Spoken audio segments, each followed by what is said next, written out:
Hi there. This is Trent Folks, the editor for the Social Power Lab podcast. Before today's episode begins, I just wanted to make a quick announcement that we are now on Apple Podcast and Substack. More information at the end of the episode.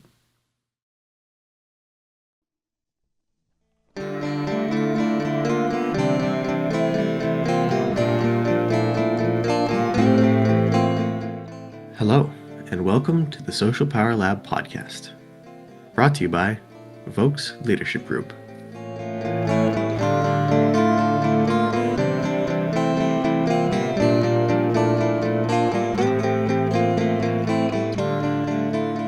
Welcome everyone to Social Power Lab episode 11 with the Vokes Leadership Group. You know what? I just thought of like a new jingle in my head, like "We are the Vokes Leadership Group." We might have to do something with that. I don't know. It just kind of seems like something we gotta do at this point. But We got to do a musical episode, right? Like musical that's episode. we'll do one where we sing. Yeah. And I'm the only non-musically talented individual on this team, but I mean, I don't know. We can I'll change lip that. sync. I'll And lip sync. yeah, thank you everyone for joining us today. I'm everyone's favorite plus size French boy, Adrian Deschamps, partner of Vokes Leadership Guess Group. who is back? I and I got with me my boy Dr. Amir Talai and my other boy Dr. Ted Edward Theodore Vokes hyphen Let's keep Vokes. everybody guessing whether it's Edward Yeah, or Theodore, right? Because I Edward or really Theodore. mess with people. It's just really unimportant, but You yeah, can give suspense. yeah. But Good yeah. to have you back, Amir. Yeah, hi everyone. I'm happy to be back and excited. Yeah, and so sometimes some of us are not going to be available because we're like leading projects and whatnot. And Amir's been leading a culture review. Some people know that as a culture audit. And so sometimes we won't have all of us in the same place at the same time, but we're going to keep on podcasting because Mhm. we got to get this knowledge about social power and how it's abused and ethically used out to everybody who can use this information in the world. So thank you, Amir, for what you've been doing, and thank heavens that you're back. We missed you. So Mhm. did listeners. Actually, I call it culture examination. Is that better? That's a good one. That's a good one. Okay. That's less intimidating. Just Yeah. reminding people of their exams they failed. So, Ah. so I think what makes this even funnier is that your voice is partially coming through like a robot, but I kind of like it. It's It's I am a robot. An he is a AI. robot. There we go. There we go. That can be like a new little like Easter egg on the. Amir GPT. So, Amir GPT. Amir GPT. Oh my God, he's like our own personal AI program. There you go. That's amazing. I like it. Yeah. So I guess I don't know, Ted. You probably remember best what we were talking about last time. I've had experiences with crazy haircuts this week, and I kind of lose track of what episode we're on and what we were talking about last because I kind of talk about this stuff like every single day, no matter where I go. So yeah, where did We all we leave all off? kind of do. Well, we should talk more about your haircut, I think, because I mean, it really is. Those of you listening can't see it, but it's a kick-ass haircut that he's got. He's been talking about it all morning. And you know So what? It honestly, I feel like it relates to power in a way, which sounds so ridiculous. How the hell does a haircut, have anything to do with power? But I kind of got manipulated into a haircut today, and I'm gonna tell this story at some point when it's relevant. tell it now. Okay, I mean, if you insist. So there was a guy that cut my friend's hair. That let's say his name was Bob, and super nice guy. And anyway, Bob quit his job at the one hair cutting place and then opened up his own barber shop locally. So I'm like, oh, okay. So they gave us the address to Bob's barber shop, but they didn't give us the name of it because they didn't know the name. So I knew what street it was on, and it's a pretty small street. So I'm like, okay, there can only be one barbershop on this street. It's probably his. So we go into this barbershop, and there's these two guys sitting there, nice guys. And I'm like, hey, guys, how's it going? Is this Bob's place? And they say, yeah. Come on, sit down, get a haircut. Super nice haircut. Honestly, I got the works ladies and gentlemen. I got the works. They like waxed my eyebrows. They like gave me like a hot towel shave. They laid me back in the chair and did all this stuff. It was crazy. I've never had any haircut like it in my life. And my friend, he's asking, he's like, yeah, so where's Bob? You know, I want to see him. I want to say hi. And they're like, oh, he's busy. And then I'm thinking to myself, like, yeah, I mean, if Bob's a business owner now, he must be busy, right? And then it just, yeah, eventually we left. And then my buddy, you know, we got these really nice haircuts for a really good price as well.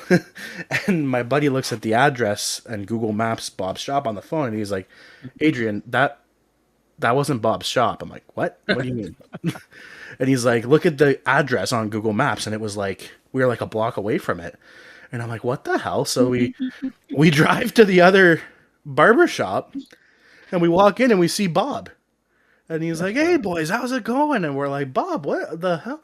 We just went to this place and asked if it was your shop. And they said, yeah. So like, it's either that there's another guy named Bob that owns that place, or they just completely manipulated us and abused power to get us to get haircuts. But I can't say that we got ripped off because they did a really good job and they were super nice and it was a good price. So like it wasn't like we got ripped off. They just kind of lied to us about who worked there so that we would sit down in the chair and get our haircut. So I mean, Yeah, you they know, worked with you were prepared for a reality. This yeah, is this Bob's shop? And they affirmed that reality so that you would sit yeah. down, right? So it's reality shaping And power. it's like, what tactic was that? I don't even know if these were high conflict people. They're just people that No, were willing to lie. there. And so, anyways, I'm not getting my haircut there again because that's kind of weird. But like, anyway, Amir, that's what happened to me this morning. So, kind of a weird story. But anyway, Well, reality, right? And that's why we have reality shaping power. How reality is shaped and how who we give reality shaping power to is a big deal. And so you guys gave reality shaping power to them on the basis of assuming that this must be the place, and all they yeah, had to do was affirm it, right? yeah, So and that I they didn't mean, have to lie overtly and say this is Bob's haircutting place. They just went with the reality you walked in with.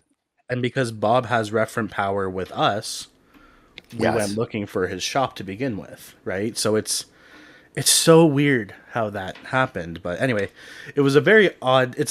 I'm going to use the word bizarre. Just a bizarre situation that I got like manipulated into a good haircut for a good price. I don't think many people can say that. Right. I like it's just I don't know. Anyway, happy Saturday everybody. When you told me the price, I was like, "Oh my gosh, that's as good. Yeah, That is a really good like price." not bad. I've And never. I look even cuter than usual, which is kind of hard to do. That's really hard to do. Let's Yeah. face it. I don't know. I It's mean, it's hard to be as pretty as Adrian, and hard to be as humble as he is too. Really, oh, I know. yeah, it's hard. Anyway, Amir, I'm sure your hair looks fantastic today, as Yeah. it always does in your picture. Mhm. Um, Thank yeah, you. Thank you. yeah, he's sounding very robotic. Amir GPT. That's right. Yeah. I just as long as he doesn't hallucinate on us, that'd be important. Yeah. So well, last week, like we were on this theme of looking at how high conflict people with dark personality traits, the big four, the dark tetrad, abuse power. And of course, they use the same forms of power as anybody else, but they use them in abusive ways. And they'll have particular strategies. And we did an episode on strategies, and we did an episode on their tactics. And we spent the whole last episode, episode 10, on the 10 forms of gaslighting, because gaslighting is one of their central tactics. And there's sort of at our count, 10 different ways to do that. So that ate up our whole session last time. And now hopefully, we're going to finish off on the tactics that we have thus far identified. But I will say that since we started this part of our series on the strategy and tactics of those with dark personality traits, we've identified 4 additional tactics that they use, and sort of codified them. So we're building this compendium of dirty power, if you will, dirty ways to use power in really manipulative, contriving, controlling, threatening ways. And these weren't those that we hadn't seen before, but we hadn't put them down. So we're bringing you the latest and the greatest on how these individuals exploit, abuse, and otherwise harm other human beings by their use of the 12 forms of power. Can you imagine if like a group of HCPs made a podcast and called it the Dirty Power Lab? Well, I think we're doing it for them. Yeah. They couldn't probably keep the series going because people with dark traits, they demand loyalty, but they won't give it. So the minute it suited one of them to throw the others under the bus, they would do so. Yeah, they try to overpower each other, talk over each other constantly. Well, we have in our practice we do summits every quarter. We try to come together and we just discuss and we learn from what we've been practicing and doing, and we all read the literature and what's going on, and we try to make even better sense of everything that we bring to our clients. And we've joked how we want to have a summit and invite a whole host of people with dark traits to the same event, and then this digresses into a whole bunch of humorous scenarios where all the narcissists in the room would be vying for the microphone if we did this, and yeah, dissing each other and all kinds of nonsense. Because Adrian, you made the point last week how you put 2 people with dark traits together and they may collaborate, but they will not be loyal, and they'll toss out one or the other whenever it suits them. So and they'll often hate each other, right? Yeah, it's one of those dynamics where it's like, let's say, I don't know, there's like a sports team or something, and it's like there's 2 coaches. Each HCP even to themselves will kind of be like, but I'm like the real coach. Like I'm like the good coach out of the 2 of us. I'm the better one. Mm-hmm. Right? So, yeah. What do you got to add on this, Amir?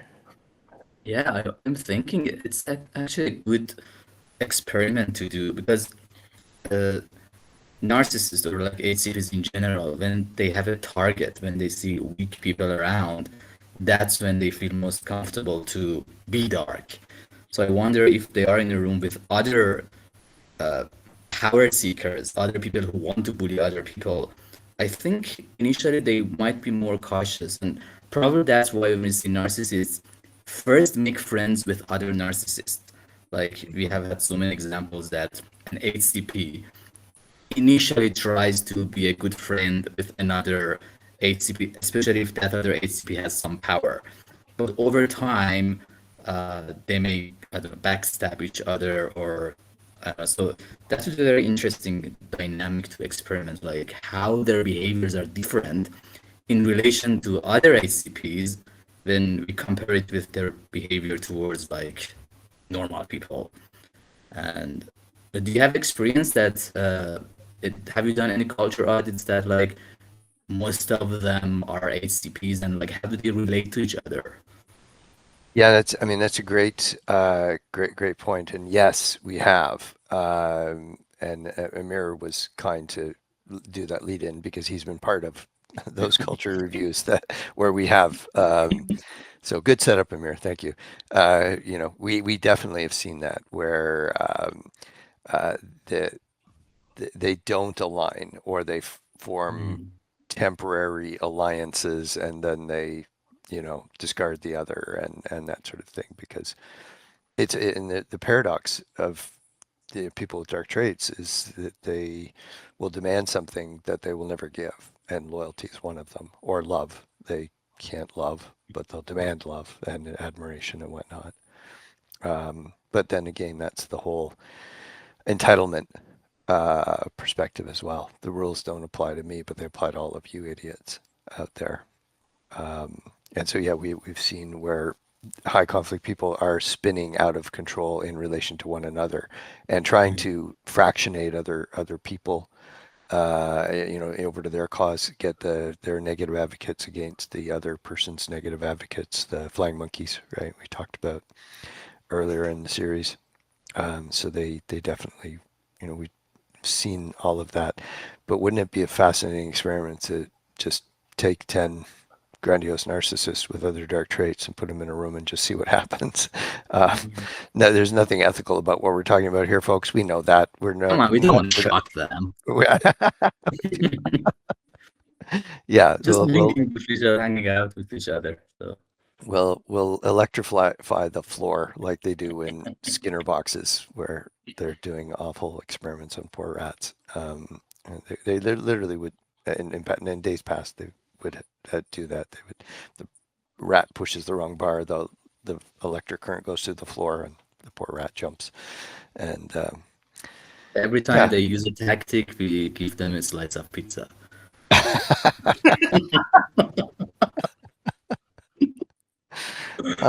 It's better than a food pellet, unless you're a rat. Little known fact outside of psychology for all of those you, rats love food pellets, but the thing that rats love apparently the most, the Chocolate very most, milk? yes, chocolate milk. Yeah. They just live for chocolate milk. It's like rat Coke, is chocolate milk. Although you can get rats addicted to cocaine too, but yeah. So, I should add, folks, if I go silent at any point, I have this head cold, and if I'm gonna have a cold, this is the most reasonable one to have, I suppose. But I'd go through sneezing fits. So if I go quiet when I'm supposed to be talking, it's just because I've gone off mic, so I can sneeze and not bother all of you. And Adrian will step in and carry me through this sneezing fit. But now I say that, I feel one coming on, but we will Here we go. try to Here we go. discipline. No, it's false alarm. Don't you hate those? The sneezing. I hate those ones, and I really wanted an excuse to flex that I know how to say "bless you" in Polish, but I'll wait till you sneeze. I'll wait till you sneeze, so it's appropriate. It says appropriate. That's all right. Yeah. Yeah. So I think we're all over the place today. I think I'll blame my case on cold meds, but anyway. Yeah. This is just who I am as a person. So with a really snazzy haircut. Yeah, so we were going to carry on with tactics and actually try to get through our current list of tactics. The one thing you can say about the Dark Tetrad and the Dark use of power is that none of their tactics will ever be genuine, sincere, and honest. Well, I shouldn't say a threat of "I will harm you," reputationally or physically, is probably genuine when they're doing that. So I shouldn't say it that way, but highly manipulative approach, and we really saw a lot of that manipulating people's reality through gaslighting, trying to convince people that they're losing touch with their own ability to interpret reality accurately. Not nice. But yeah, so why don't we dive into where we, on the heels of that, high conflict tactics continued. We go that direction? That good, everybody? Yep. Yeah. All right. Amir, you want to do this one? Okay. You go ahead. I'm gonna add Okay. some All right. examples. Okay. All right. So one of the core things about bullies is, of course, that they use all kinds of classic bullying tactics, like belittling people, ridiculing them, insulting them, trying to shame them, and otherwise just diminish them. That's one of the core bullying tactics. Little kids learn it early on, those who are bullies. Other little kids would never do those kinds of things. They'd feel awful about doing them. So they will use those with the dark traits insults, put downs, accusations of incompetence or inability, um, and unlovability. They'll go for core needs that we all have. No one would love you. That's an attack on your relational stuff. You don't know what you're doing, or you're incompetent. That's the competence core need, and autonomy. You're powerless. It could certainly spill over into competence in that one as well. So they'll try to get under your skin. They'll try to detect what your core vulnerabilities are, and let's face it, we all have them. And then they'll go at it and really try to undermine not only your own sense of yourself, and we talked about this last time in gaslighting, identity assault. This is really sort of identity assault, and the overt expressions of it, how they will do it. And so they're trying to diminish you, and not only in your eyes, they will try to diminish you in the eyes of others, and sometimes right in front of you, and other times, in front of behind your back. So a somebody who's trying to diminish the competence of another lawyer in court in front of a jury is going, may well attack the credibility of that other lawyer's expert witness. Well, you've got an expert witness, but they only have 20 publications in this field. But my expert witness that I'm going to put on the stand has 86 publications. So I have the bigger expert, and you don't know what you're doing. And what they're trying to do is present to the jury and probably the judge a case that this person's power is not to be, their expert power is not to be listened to, and you should listen to mine. Now that's in a ritualized environment. You don't have to be a high conflict person to be a lawyer. But that is, often pretty contentious even in the court context. So I don't know why I brought that particular one up, because there's lots of situations where in a meeting, just in a team meeting, we've seen somebody roll their eyes when somebody speaks. And, that's a very, very clear expression of this is stupid what this person is saying. This is not to be listened to. Don't give them reality shaping power. I'm going to do my best to diminish you, even as you're speaking, maybe with nonverbals. So yeah, what's everybody got to add on this one? You mentioned children bullying as well. I just want to say that sometimes children do that just because they've learned that at home, like how their parents have treated them. Or so it's not that they are dark children, but that's the only way they've learned that people should be treated. And even sometimes adults who are from very toxic families or toxic places in general, they think that that's the way that we should treat people. I mean, it's not that they may enjoy those behaviors or like sadists enjoy, I don't know, belittling other people. This is what they have learned that, okay, so it's like a norm for them. And they don't know how else to treat other people. So maybe we can differentiate between learned darkness and darkness that is due to, I don't know, genetics or core need injuries or like other reasons, I think. Yeah, that's the thing in psychology, right? There can be Yeah. many antecedents to the same kind of behavioral outcome. Yeah. I The think that's a functions of great point. behavior, right? It's, Yeah, yeah. yeah. I mean, I could, uh, be afraid of spiders. I'm not, but uh, some of the I've actually eaten spiders on occasion. Not that I wanted to, I'm but thinking if it's just a learned behavior, probably they would be more open to being coached because Yeah. if the reason behind that behavior is that that's the only way they know how to treat other people, we can like teach them that okay, these are other ways and other ways maybe even more rewarding for them when they see that others respond more positively.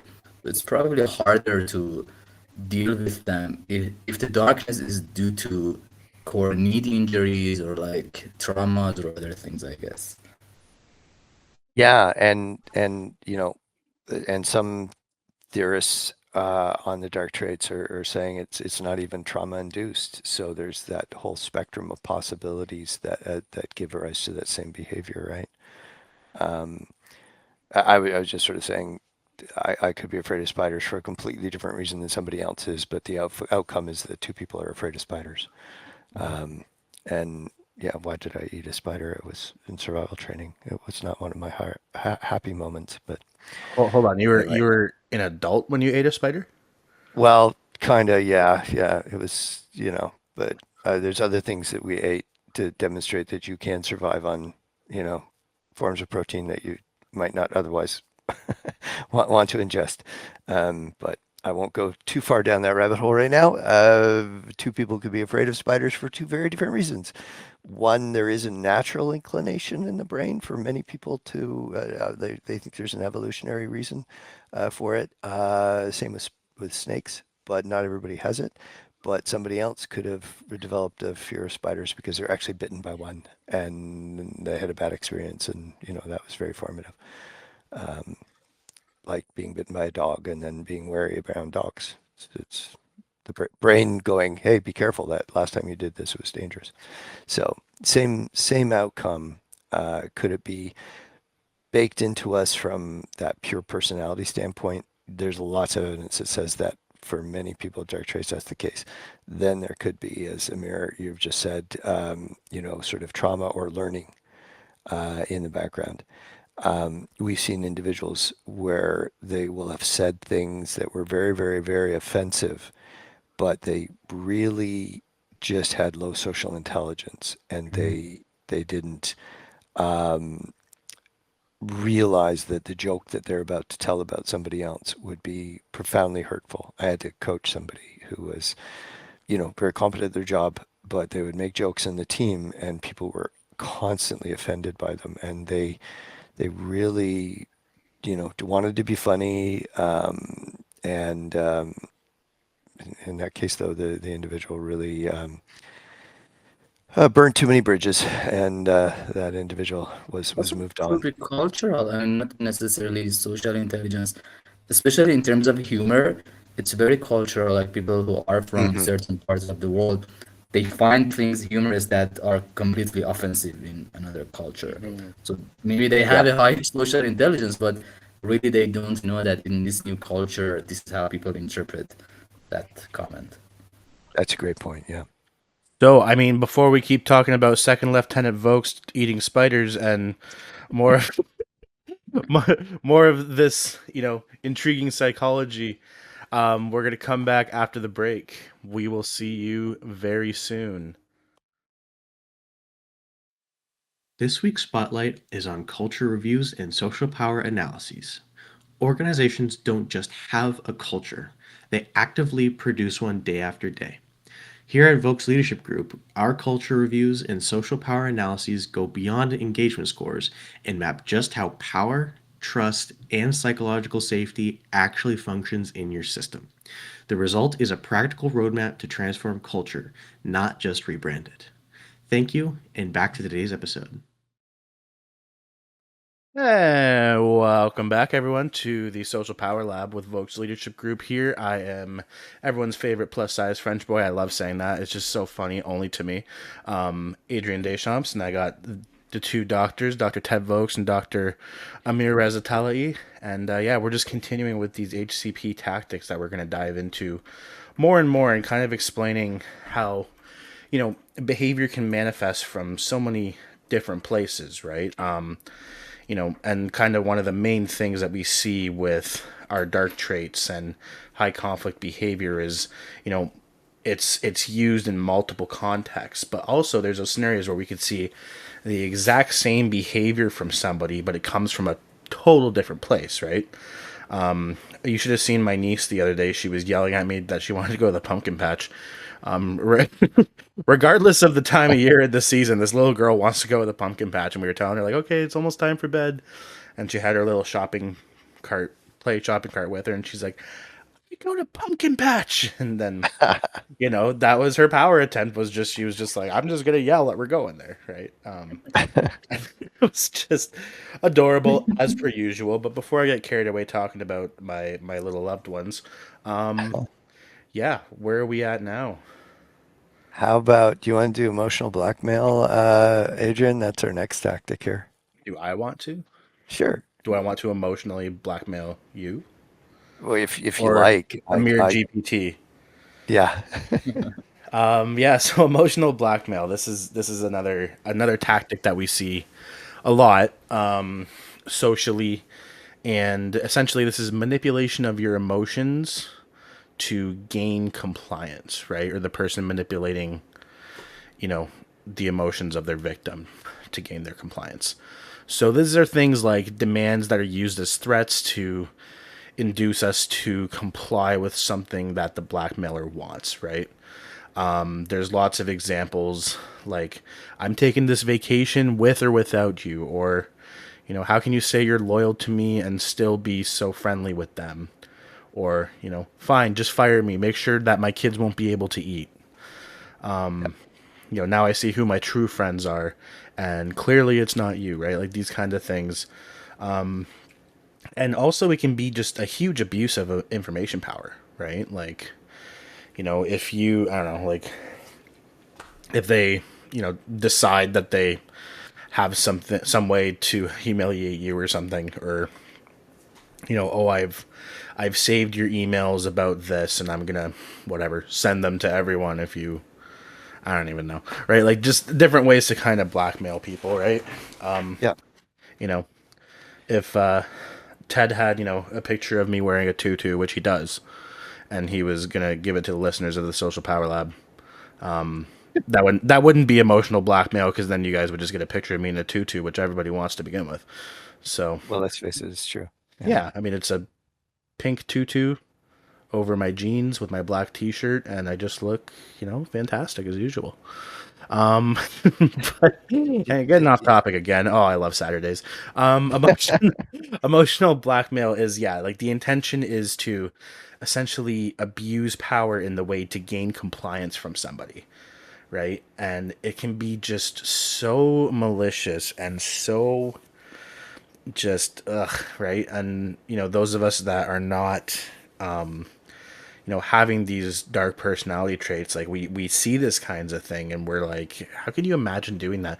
I mean, to me personally, it almost seems like blackmail is a lot of work.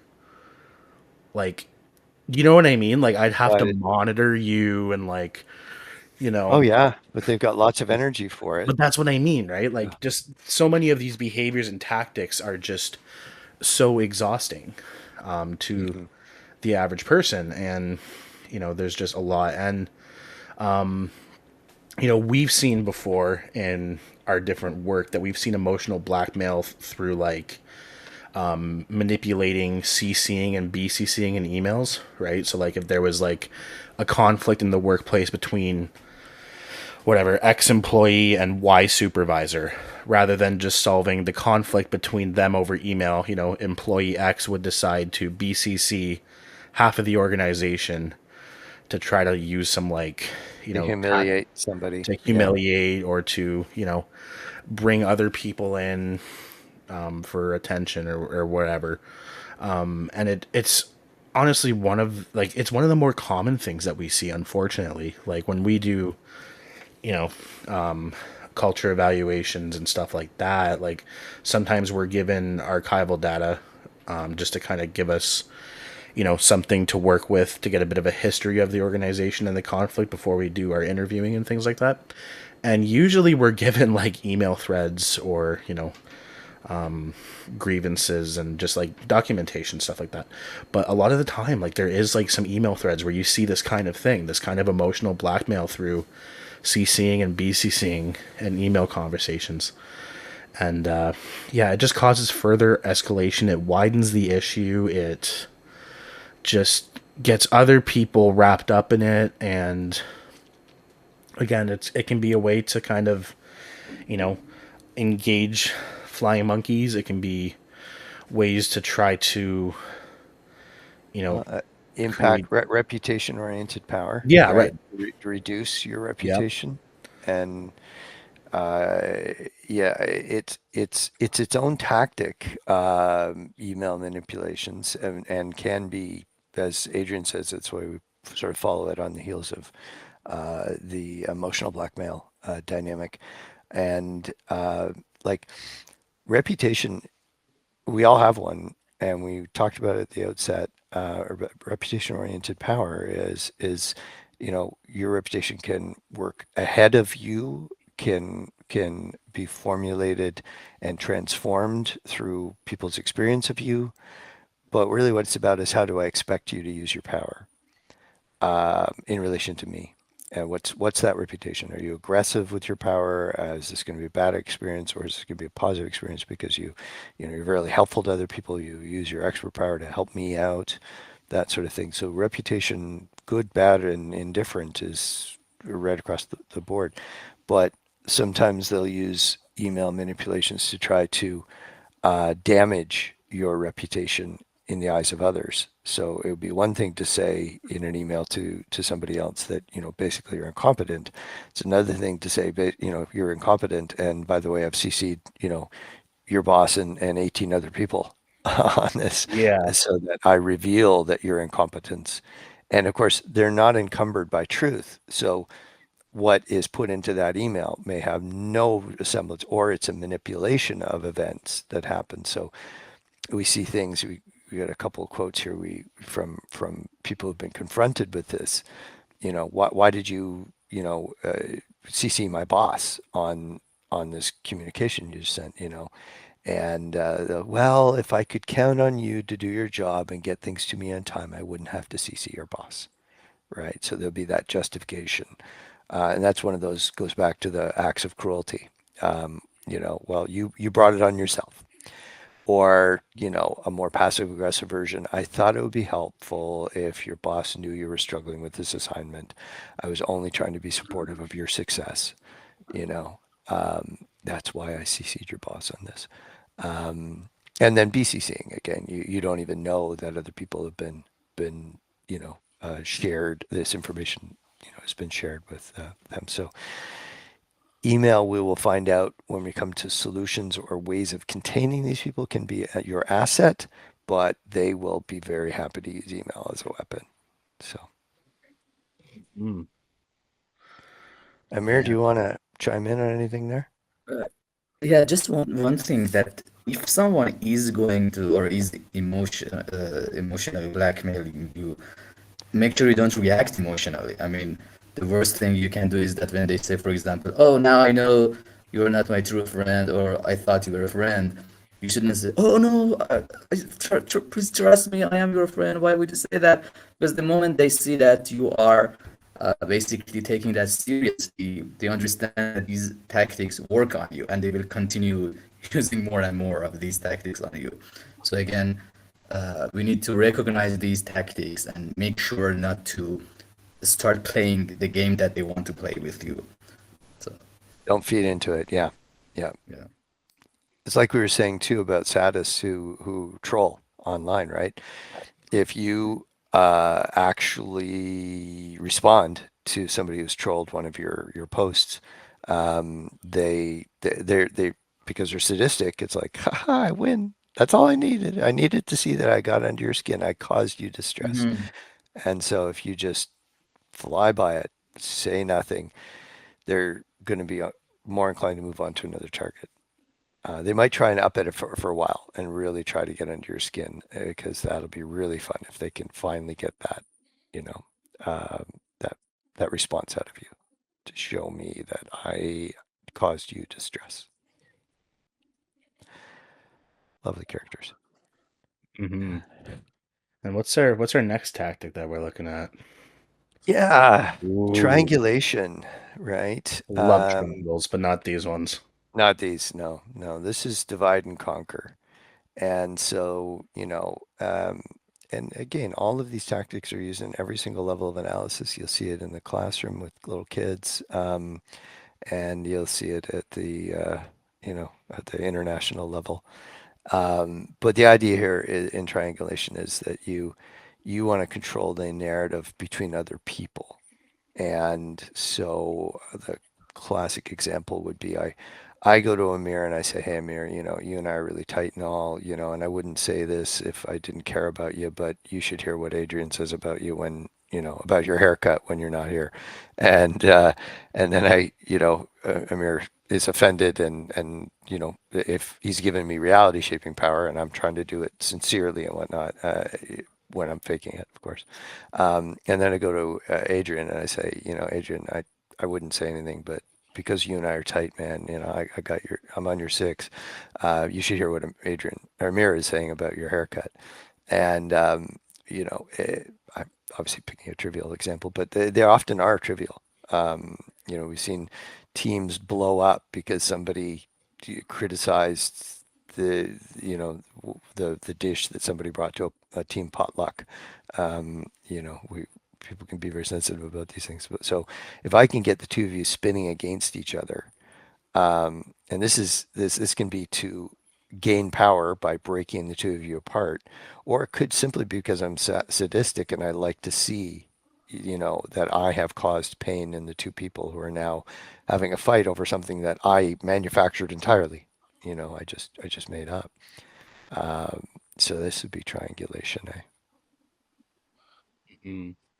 The only triangles I like are the ones from Legend of Zelda. These ones are these ones are rough. Yeah, smear campaigns, all kinds of ways of utilizing triangulation.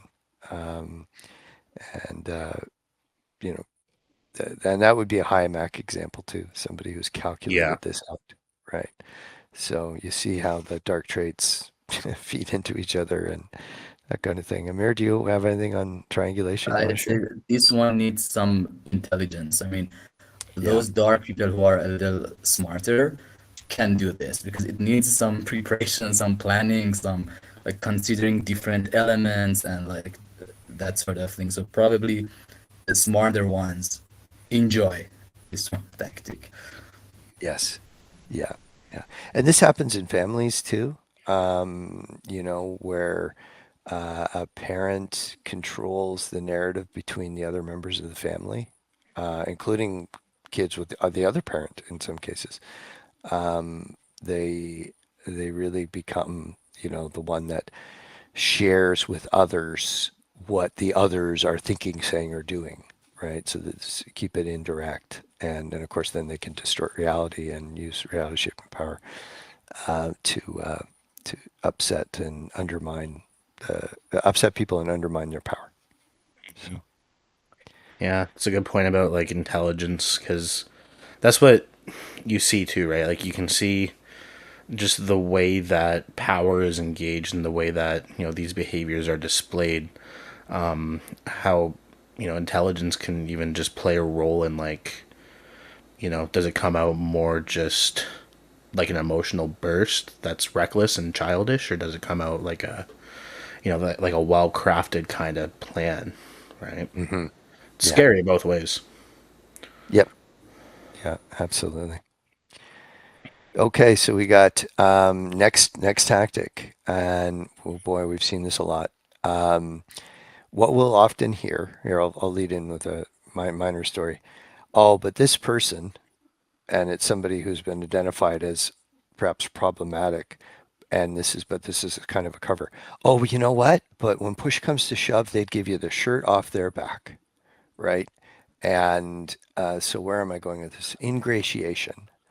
And typically they're unasked for favors, gifts, or acts of kindness that come with a debt that's owed.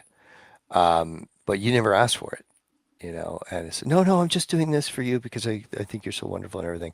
And then at another point, it'll be like, well, think of all the things I've done for you. And now I'm asking for this and you're hedging. Like, where's your loyalty? I've done so much, right? And so they'll manipulate you through giving you things you never asked them to give you or grant you or what have you. And sometimes they'll create a narrative around themselves Oh my gosh, I'll save the day. I'll give you the shirt off my back. And some people genuinely would, and they're not dark, right? That's the thing about these tactics is that some people will do an act of kindness and not expect anything in return. But there's always a catch with somebody who is high on some combination of the dark traits. Mm.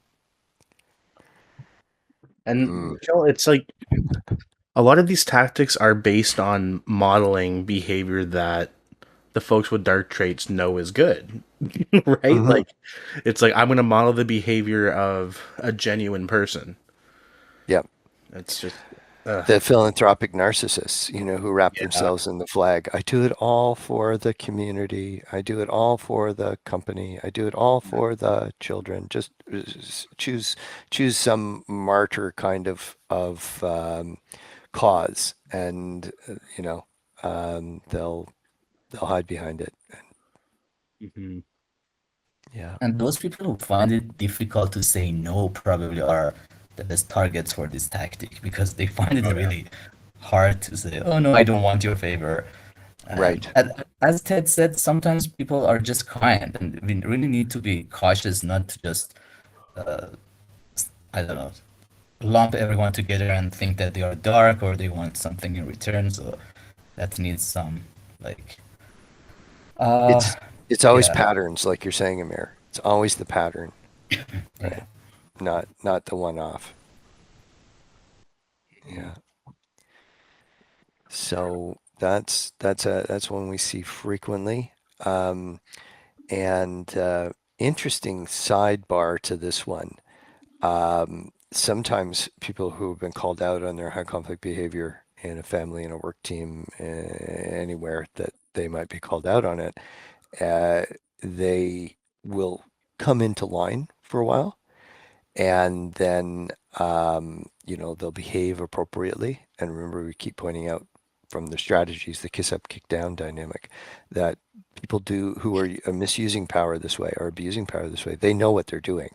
This is willful, and so we've seen it where somebody's been contained in the workplace. These behaviors are not acceptable to engage in while you're at work. You come in and you do your job and you follow the policies and procedures and the workplace conduct rules and regulations.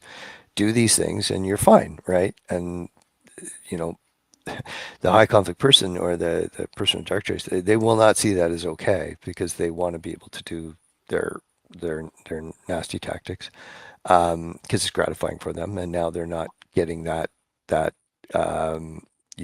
brain reward of being able to manipulate and control and harm other people. But then what they'll do is they'll be good for a month, right, or even 2 weeks, and then they'll act out again, and their boss will come in who's developed a behavior management plan, often with our help because we help organizations do this, and the person will go, but I've been so good, as though following the workplace conduct directives and policies and procedures and whatnot gets them um, credit for returning for at least a while to bullying. Um, so, we've seen these people go, no, you still can't do it. Yes, what you've been doing for a month is what you're going to be doing until retirement, doing your job and treating people respectfully. Right. That's what we expect. And they're, oh my God, like how can I possibly get, it depends on how long they've got till retirement. But I'll bank credits for good conduct that'll allow me or justify my bullying or return to it. And yeah, we help organizations deal with these situations and dynamics.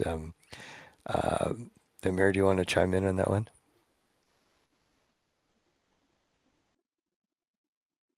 No? Okay. No, no, no, sorry. No, that's okay. You Let know, me you, just come. so a phrase that comes from these individuals often in the ingratiation pieces, after all I've done for you, this is the treatment that I get. Um, somebody threw a surprise party for somebody at work, and it was very clear that the last thing this person would want would be a surprise party. They did not appreciate being the center of attention. Nobody thought they would. This person threw a surprise party and told everybody else, oh no, they really love it, and they threw the surprise party, and the person was gracious enough for the party. But then the other person's birthday, the high conflict person's birthday comes around, and of course, this person didn't throw them a surprise party. And it was like, well, after all, I threw them a surprise party and nothing happened for my birthday. There was a cake in the staff room, and that was all. Well, we'll see if I ever do anything nice for you again. And so there's a justification for treating you badly. I gave a gift, it was not reciprocated, and now I have every reason to uh, you know target you. And sometimes it's just sadistic. I mean, Yeah. they do that to you because they know you can't do something in return. And that is Hmm. really gratifying for them. Just Yeah. for the sake of like humiliating you that I can do this, but you can't do anything close to that. Sure. Yeah. Yeah. It's a great example. Yeah, I'll do this for you, and you don't have the resources to do it back, and so I'm just going to laud that over you. Mhm. That have done this nice thing. So many ways to manipulate power. It's sad but true. Um, so we'll go on to one of the again, when we add these, they're always like, well, why didn't we have this before? Because they're so self-evident. But again, we very much try not to use these tactics, but we encounter them in the workplace. So relentless boundary violations. People with dark traits will not respect your boundaries, and if they are successful at violating a boundary, then they take that as permission, and they'll keep pushing. Um, so what they'll do is, uh, come up with expecting you to stay after work when they know that you've got kids at home who need parental supervision or something like that. And then they'll often frame it, if you say no, I can't, I don't have anybody to look after my kids when they get off the bus, that you're not a team player, or being insubordinate or something like that. So they will steamroll over, ignore, and chronically test any limits that you've set. Um, I might say, hey, I can be there for you. I've got a window between, 9 and 11 today, and they demand to see you at 2 o'clock in the afternoon, where, or, yeah, I really need to talk to you, at this point when you're off doing something that is important to you to be doing. So they can heap on extra work. If they're a boss, they can violate your physical space, your personal information. They can, put out their information about you that they know you wouldn't want out there. And, well, why are you being so sensitive? Everybody can know about this. Um, and they'll justify it, which again is a variant on gaslighting as well. So yeah, they won't respect your boundaries, whatever they are. Yeah, I can do this job, but I really do need to be home by X hour, to support my kids, or my family, or my my senior parent that needs support.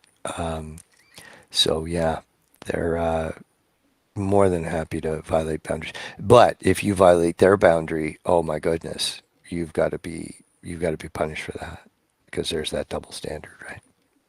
You want to add This in is there? one of the core traits of histrionic personalities that I mean, so histrionic personalities, we call them colorful personalities.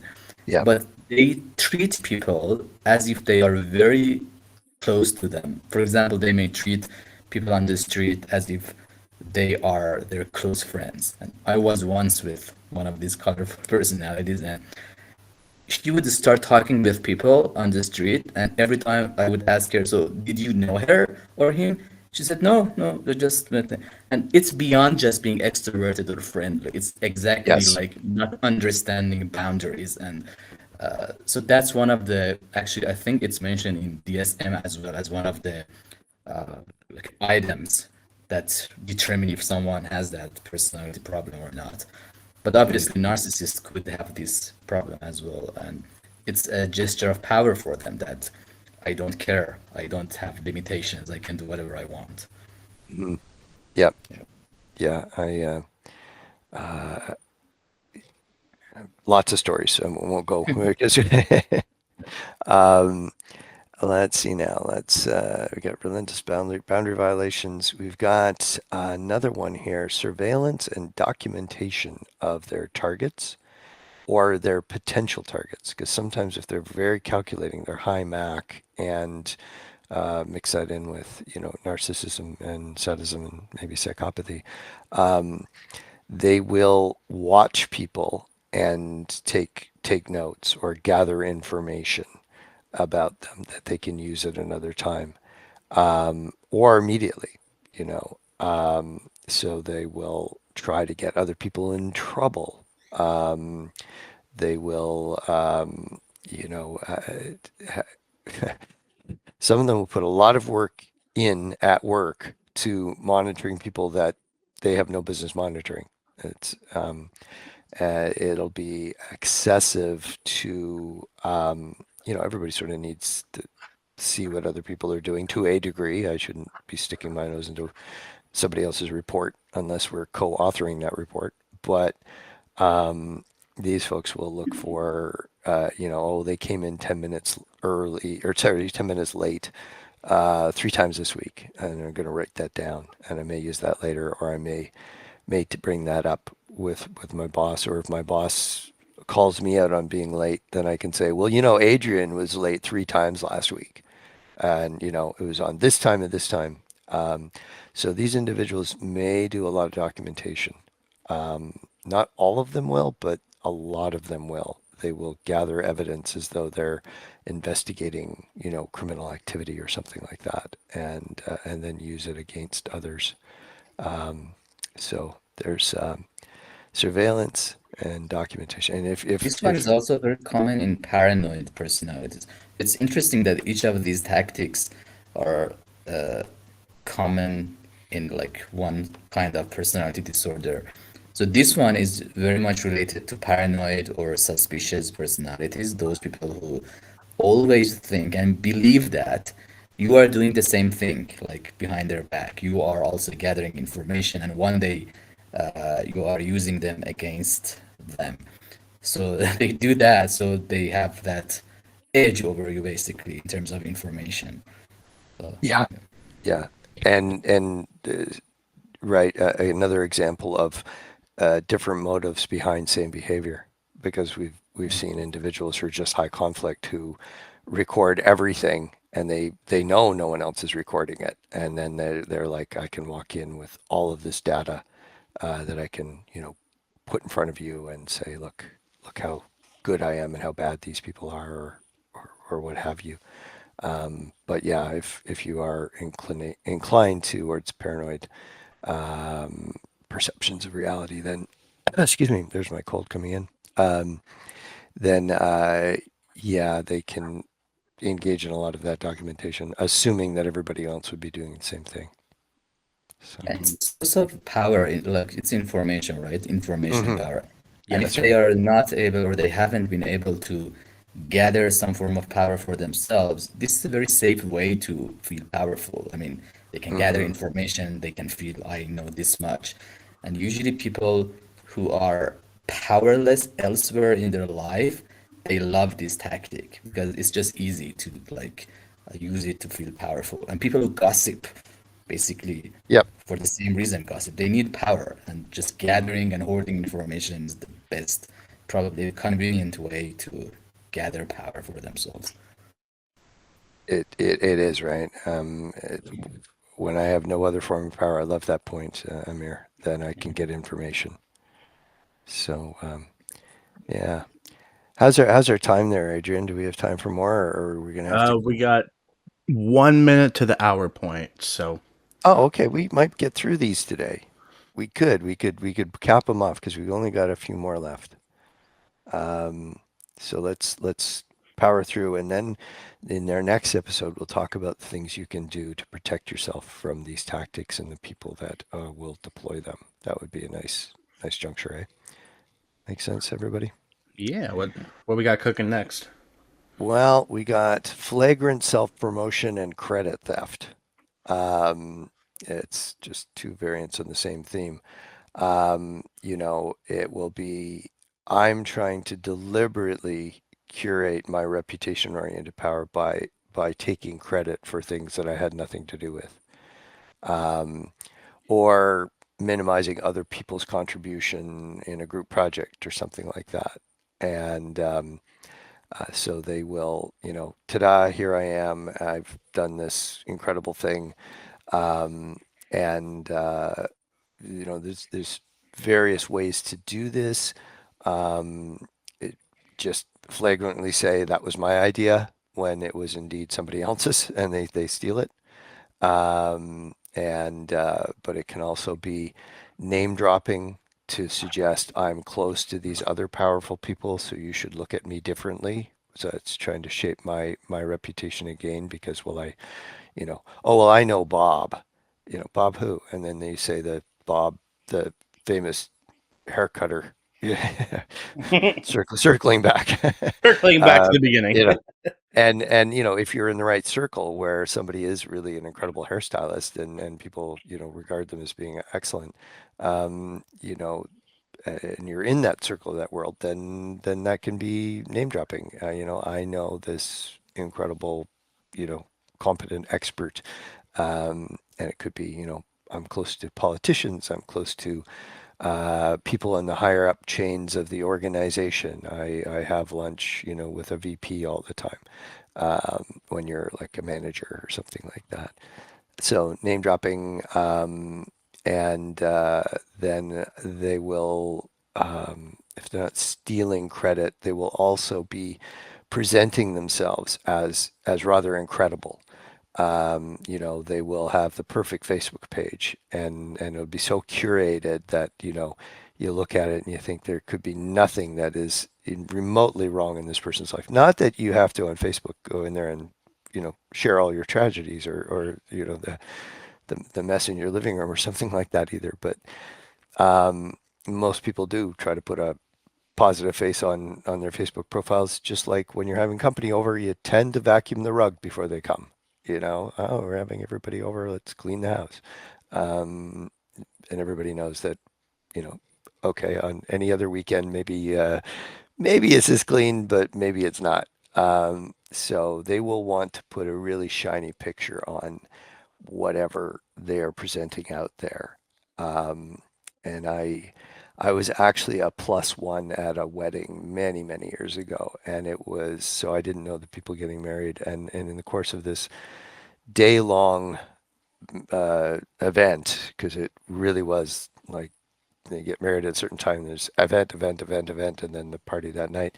And it was two narcissists who were getting married, and the way they framed it was, we're a power couple, right? We're a power couple. And it was just this celebration of the two of them, and then the additional power that came. So the whole wedding was a display.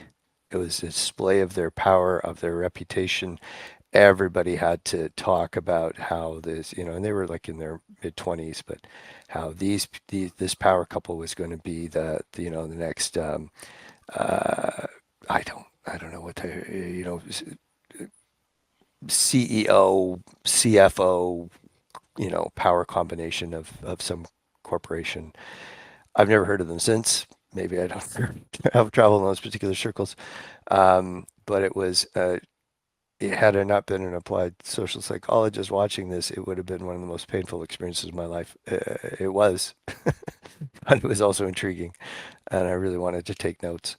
Um, referring back to our last tactic there, but from a scientific standpoint only. Amir and I both Amir and I both went to Disneyland and took notes. We didn't go together, but we took notes about how Disneyland works, deconstructing the culture. Um, so yeah, that's occupational hazard there, folks. Anybody thinking about doing what we do, you can't even walk into a McDonald's and not assess the team dynamics behind the counter. You just look and you do and you know. But um, so these individuals will very happily take credit for what other people do. They'll often paint themselves as a highly virtuous martyrs, often, and so they'll virtue signal and well, we got it. We weren't probably going to make the deadline. Our team wasn't, but I burned through the weekend, and here it is, Friday, Monday morning. Oh, everybody worked hard, but we wouldn't have got it there if I didn't step in at the last minute.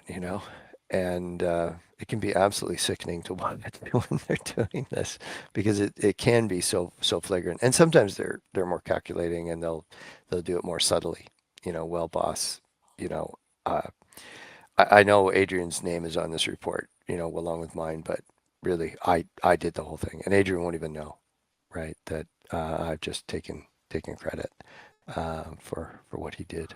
Um, I, I feel sick The about good thing about these people, there's a good part, is that they are very easily identifiable. I mean, because it's so flagrant that you it. really Hmm. don't have to figure out if they are dark or not. They are just shouting, I'm dark. So that's the good positive thing about them, that Yeah. if you are aware of these tactics, very easily and very soon you'll notice that, okay, this person is using this tactic and probably they're dark. Hmm. Yeah, we don't see it coming from too many people that aren't dark. I can't think of too many other individuals that are going to do this that don't have some very dark leanings. Anybody else, Adrian? No. No, no. I think it's one of the most obvious indicators. I remember many years ago a student who was like this in somebody else's class, and then they end up in my class. And I'd sort of been told about them in advance, and boy, I tell you, they wanted to be around anybody on campus who had power and to talk about them and name drop and that kind of thing. I could share more on that one, but I won't. They really are when they do these kinds of things. Like I love you what you said there, Amir. It's so flagrant. Hence why we So call it flagrant name dropping is, I mean, great sign. I mean, uh, a very reliable sign of narcissism. I mean, Yeah, so yeah. yeah. Now I have seen people in interviews do that, and there's no other signs of darkness, and they're just trying to say, somebody in this organization who I think highly of, I already know, and that's why I want to join this organization. And it can come across as Mhm. genuine, if the answer was, or the question was, well, why do you want to work for our company? Well, I know so and so and so and so in this Yeah. organization, and they think well of it. It could be sincere, right? Yeah. I But mean, in other interviews, times it's it's not. Yeah. really normal to like do some self-presentation because you're Hmm. supposed to show that you're competent. So it's Yep. for an interview context, it's kind of normal. Hmm. Actually, if you don't do that, it means that you're probably on the dazzling side because you are Yeah. supposed to say good things about yourself in the interview. Hmm. So yeah, that's different. Yeah. Yeah, but I have seen it where I'm part of an interview panel, and I'm not. I don't know the organization the way that the leaders that we're interviewing with do, and they've come out of that and gone, oh yeah, I see that name dropping. Yeah, right. Like though they may Mhm. know this person, but and the danger there is that they could go if they trust the person whose name has been dropped and go to that person and say, yeah, you were mentioned. I did see something like this happen. You were mentioned in an interview just Ed, and the person immediately rolled their eyes and said, "Oh no, they're using, I only know this person because they're married into my family, and yes, they know me." um, that's all I'll say, right? So it it can work against you too. Um, yeah. So here is a good place to probably wrap up with reactive abuse. And this one, Adrian, you want to take this one, or you want me to lead on it? Oh, go for it. I'll add All in. right. All right. So it happens when somebody pushes you until you act out of character. So they'll shame you for your reaction at that point, and it's kind of like, if you uh, push, and push somebody, anybody will, have some kind of emotional reaction, and it could be very, very significant, very severe. And so what will happen is they will um, do this behind the scenes, and then try to push you over the limit with just a couple of barbs or something like that. You lose it. Nobody can see the context because they haven't seen all the pushing and challenging and abuse that you've received in the background. And you take your sweater off and you throw it on the ground, and I've had enough, right? And then everybody sees this, and then they go, "Well, you see what I have to deal with here?" Right? So they're basically setting the stage to make you look like what they're doing. That's reactive abuse. And it's, and what they will do too is in the course of it, they will make often false allegations. Um, so if they can, well, they'll often be the first one to put a harassment complaint in when they've been harassing you. And then most people do not want to take that measure. Like, that's a very difficult, they just want the abuse to stop. They don't want to go, "Oh, well, I'm just going to fill out this form to do an harassment complaint."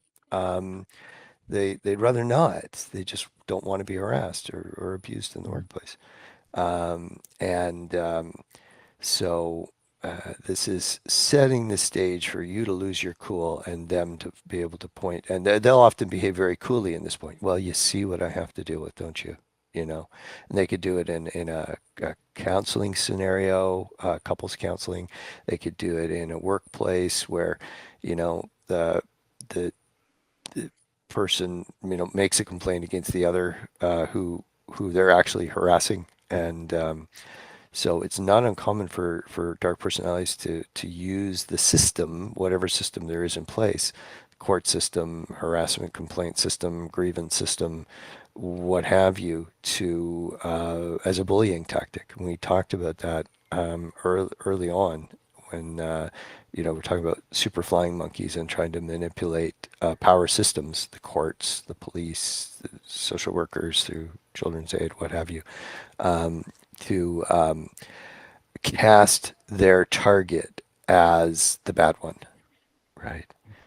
And we've seen it so often where somebody's been the target of a harassment investigation when they are the one who has been harassed, and in the end, they're exonerated. There's no harassment found.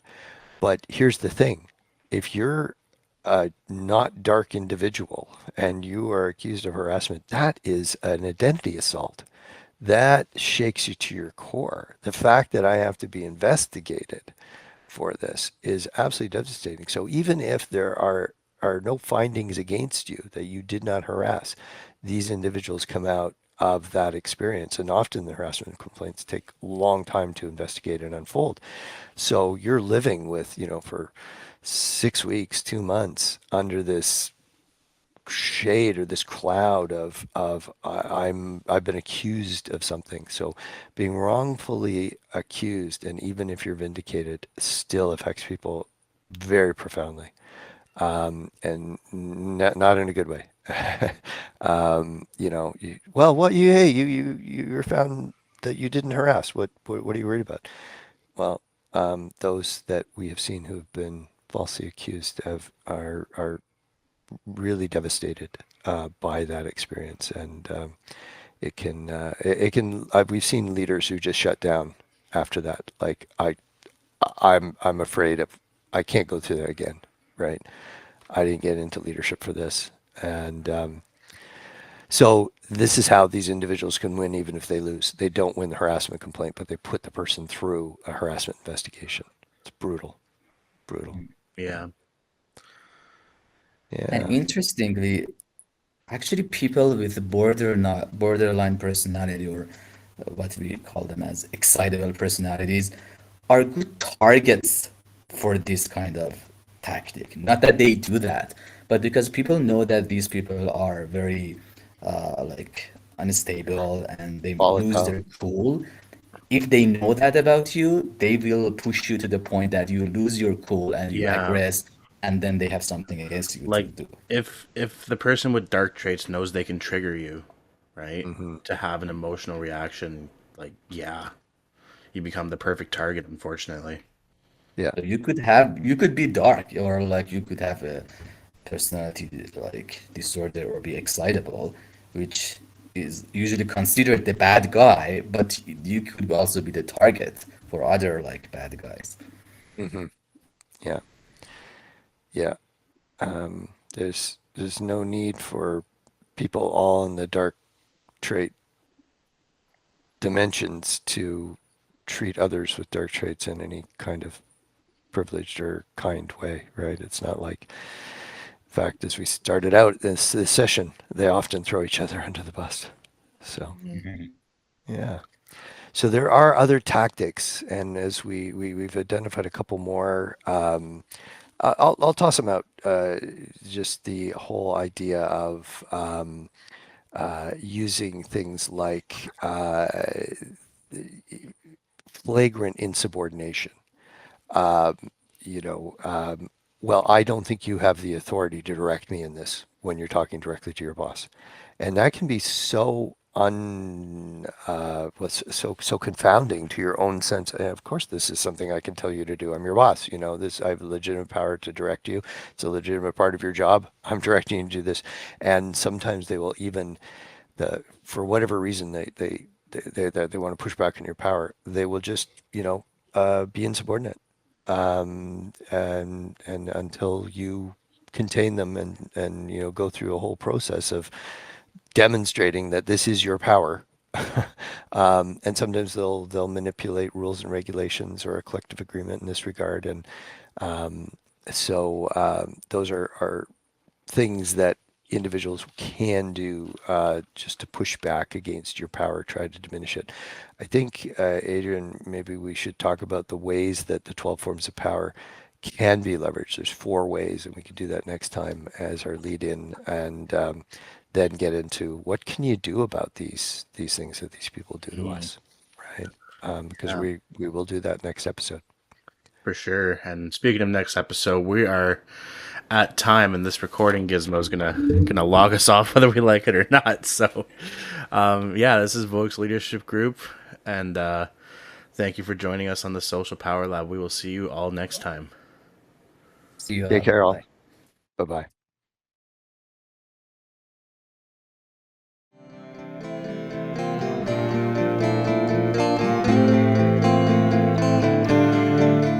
Thank you for listening to the Social Power Lab podcast. Make sure you join us next week as we continue to uncover the hidden dynamics of social power all around us, because every conversation changes the world one interaction at a time.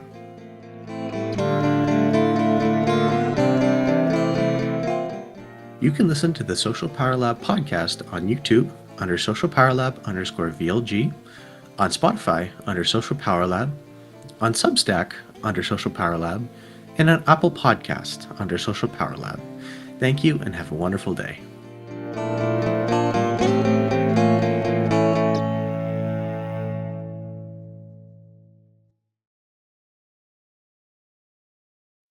This podcast was produced by Trenton Vokes. The theme was produced and written by Adrian Deschamps.